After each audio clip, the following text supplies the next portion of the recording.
നമസ്കാരം.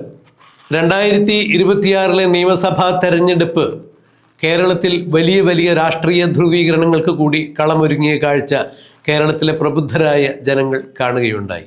63 വർഷക്കാലം CPMന്റെ അവിഭക്ത CPMന്റെ വിശ്വസ്ത പടയാളിയായിരുന്ന, പോരാളിയായിരുന്ന, പ്രവർത്തകനായിരുന്ന, അനുയായിയായിരുന്ന അമ്പലപ്പുഴയിലെ, ആലപ്പുഴയിലെ സമരഭൂമിയിൽ നിന്നും കമ്മ്യൂണിസ്റ്റ് പാർട്ടിയിൽ ചേക്കേറിയ പുന്നപ്ര വയലാർ സമരഭൂമിയുടെ മഹിത പാരമ്പര്യം നെഞ്ചിലേറ്റിക്കൊണ്ട് വിപ്ലവ പ്രസ്ഥാനത്തിൻ്റെ ചുവന്ന പതാക ഏന്തി കമ്മ്യൂണിസ്റ്റ് പ്രസ്ഥാനത്തിലേക്ക് ഇറങ്ങിത്തിരിച്ച 14 വയസ്സുകാരനായ ഒരു യുവാവുണ്ടായിരുന്നു. ജി സുധാകരൻ എന്നായിരുന്നു അദ്ദേഹത്തിൻ്റെ പേര്. പിന്നീട് കമ്മ്യൂണിസ്റ്റ് പ്രസ്ഥാനത്തിലൂടെ പടിപടിയായി വളർന്ന് അദ്ദേഹം 4 തവണ പാർട്ടിയുടെ MLA ആയി, 2 തവണ മന്ത്രിയായി. എങ്കിലും പാർട്ടിയിലെ ചില പുത്തൻകൂറ്റ് നേതാക്കന്മാരുടെ നയങ്ങളോട് വ്യതിചലിച്ചുകൊണ്ട് 63 വർഷത്തെ പാർട്ടിയുടെ മഹിതമായ പാരമ്പര്യം വഴിയിൽ ഉപേക്ഷിച്ചുകൊണ്ട് അദ്ദേഹം 2026 നിയമസഭാ സമ്മേളനത്തിൽ പാർട്ടിയിൽ നിന്ന് പുറത്തു വരികയുണ്ടായി.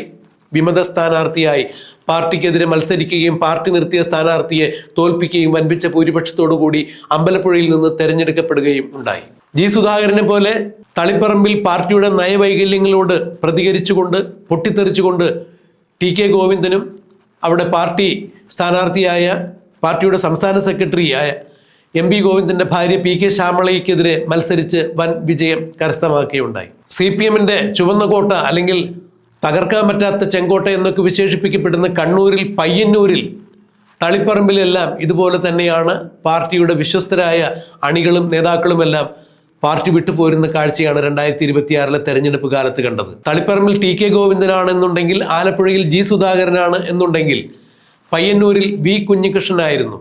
പാർട്ടിയുടെ രക്തസാക്ഷിയായ ധൻരാജിന് രക്തസാക്ഷി ഫണ്ട് സ്വരൂപിക്കുകയും ആ രക്തസാക്ഷി ഫണ്ടിൽ വരെ തിരിമറി നടത്തുകയും ചെയ്ത പാർട്ടിയുടെ സ്വന്തം MLA ആയ TI മധുസൂദനെതിരെയാണ് പയ്യന്നൂരിൽ V കുഞ്ഞികൃഷ്ണൻ കലാപമുയർത്തി, കലാപക്കൊടി ഉയർത്തി പാർട്ടിയിൽ നിന്നും പുറത്തു വരുന്നത്. പിന്നീട് വിമത സ്ഥാനാർത്ഥിയായി പാർട്ടിക്കെതിരെ മത്സരിക്കുകയും വ്യക്തമായ ഭൂരിപക്ഷത്തോടു കൂടി ജയിക്കുകയും ചെയ്തത്. ജി സുധാകരൻ അമ്പലപ്പുഴയിൽ ഉയർത്തിയ ഈ വിമത പോരാട്ടം കേരളത്തിൽ അങ്ങോളം ഇങ്ങോളം മാർക്സിസ്റ്റ് പാർട്ടിയെ തറ പറ്റിക്കുന്നതായിരുന്നു.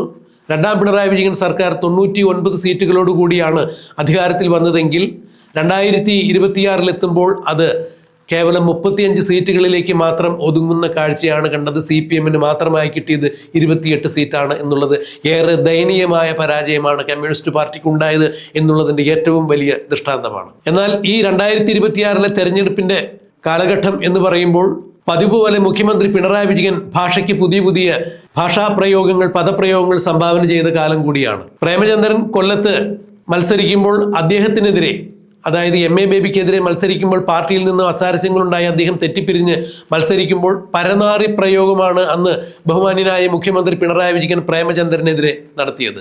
ഫലത്തിൽ അവിടെ MA ബേബി തോൽക്കുകയും പ്രേമചന്ദ്രൻ വലിയ ഭൂരിപക്ഷത്തോടു കൂടി തെരഞ്ഞെടുക്കപ്പെടുകയും ചെയ്തു. ഇതുപോലെ മുഖ്യമന്ത്രി ഓരോരോ സമയത്തും ഓരോരോ പദപ്രയോഗങ്ങൾ നടത്തിയിട്ടുണ്ട്.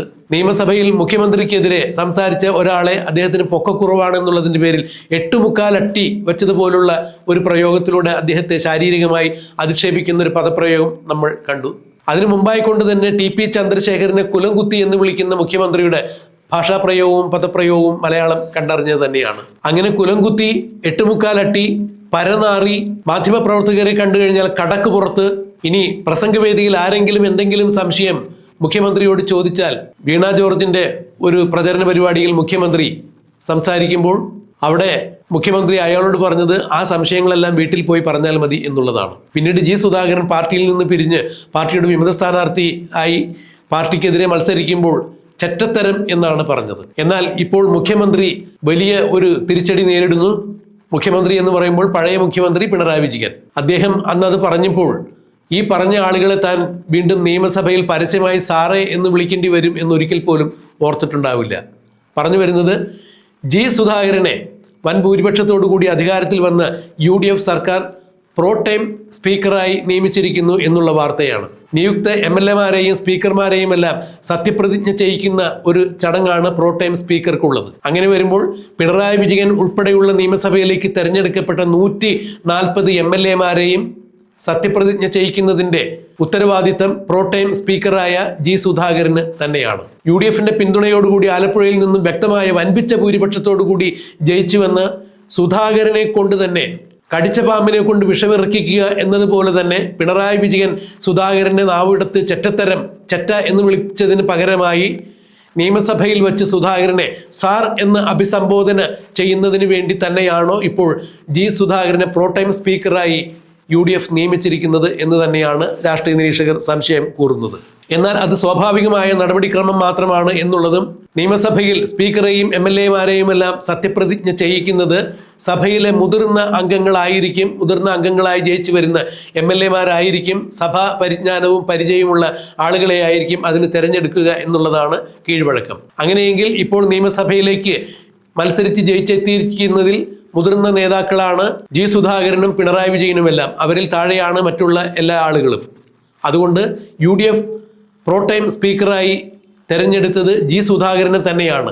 ചെറ്റ എന്ന് പിണറായി വിജയൻ ജി സുധാകരനെ നാവെടുത്ത് വിളിച്ചപ്പോൾ ആ നാവ് കൊണ്ട് തന്നെ നിയമസഭയിൽ 140 MLA-മാരെ അല്ലെങ്കിൽ 139 MLA-മാരെ സാക്ഷി നിർത്തിക്കൊണ്ട് പിണറായി വിജയൻ സുധാകരനെ സർ എന്ന് അഭിസംബോധന ചെയ്യുന്നത് കേൾക്കാൻ വേണ്ടി സഭാ TV-യിൽ അതിൻ്റെ മനോഹരമായ ദൃശ്യം പതിയുന്നത് നമുക്ക് കാണാൻ സാധിക്കും. അത്തരത്തിലാണ് ഇപ്പോൾ ജി സുധാകരനെ പ്രോടൈം സ്പീക്കറായി UDF നിയോഗിച്ചിരിക്കുന്നത്. എന്തായാലും ഇത് വിധിയുടെ ഒരു വിളയാട്ടമാണ്. കാലത്തിൻ്റെ കാവ്യനീതി എന്നോണം പിണറായി വിജയന് ഒന്നിനു പുറകെ തിരിച്ചടികൾ ഉണ്ടായിക്കൊണ്ടിരിക്കുന്നു. 40-കാരൻ്റെ അകമ്പടിയോടുകൂടി അത്യാഡംബരത്തോടുകൂടി ജീവിച്ചിരുന്ന മുൻ മുഖ്യമന്ത്രി പിണറായി വിജയൻ വീണ്ടും പ്രതിപക്ഷ നേതാവായി സഭയിലേക്ക് എത്തുമ്പോൾ താൻ ചെറ്റയെന്ന് വിളിച്ചാക്ഷേപിച്ച അല്ലെങ്കിൽ ചെറ്റത്തരത്തിൻ്റെ വക്താവെന്ന് വിളിച്ചാക്ഷേപിച്ച ജി സുധാകരനെ സർ എന്ന് വിളിച്ച് എഴുന്നേറ്റ് നിന്ന് അഭിസംബോധന ചെയ്യേണ്ട അവസ്ഥയിലേക്ക് കാലം മാറിയിരിക്കുന്നു. കാലത്തിൻ്റെ ഒരു കാവ്യനീതി എന്നോണം UDF ജി സുധാകരനെ പ്രോടൈം സ്പീക്കറായി നിയമിച്ചിരിക്കുന്നു. ഇനിയും നിയമസഭയിൽ എന്താണ് സംഭവിക്കുക എന്നുള്ളത് നമുക്ക് കണ്ടറിയാം. MLA ആയി സത്യപ്രതിജ്ഞ ചെയ്യാൻ ജി സുധാകരൻ പ്രോടൈം സ്പീക്കറായിരിക്കുന്ന സന്ദർഭത്തിൽ പിണറായി വിജയൻ എത്തുമോ, അതോ നിശ്ചിത കാലാവധിക്കുള്ളിൽ സ്പീക്കറെ നിയമിച്ചു കഴിഞ്ഞാൽ ആ സ്പീക്കറിന് മുന്നിൽ സത്യപ്രതിജ്ഞ ചെയ്യാൻ വേണ്ടി പിണറായി വിജയൻ എത്തുമോ എന്നുള്ളതെല്ലാം നമുക്ക് കണ്ടറിയാൻ കാത്തിരിക്കാം.